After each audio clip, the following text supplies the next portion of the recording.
التضامن نعم مع كل العرب، مع الوطن العربي، مع الأمة العربية، لكن التضامن في النضال قلنا مش ممكن أبدا نقبل إيقاف النار بدون شرط. أنا عملت حرب وربحت يعني نجحت عليها ونعمل نسني لك نمضي لك عقد نتاع إيقاف النار، لا قلنا لا، فلتستمر المعركة والشعوب العربية كلها نقول بدون استثناء مستعدة للمعركة. والمعركة كانت توسع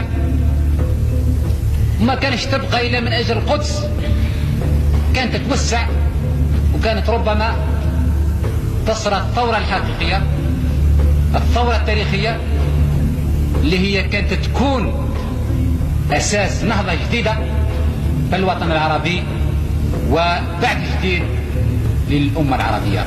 أما الهزيمة أيها الإخوة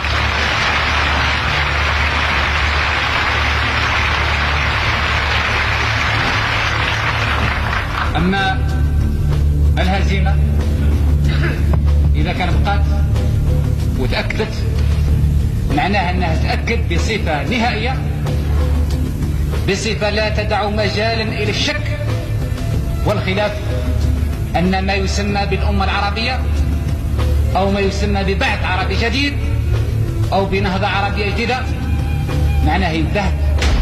الحلول السلمية طيب ما نجح نرد الحل السلمي، لكن ما فيش حل سلمي وحل حرب، في حل شريف وحل غير شريف، في حل عادل وحل غير عادل.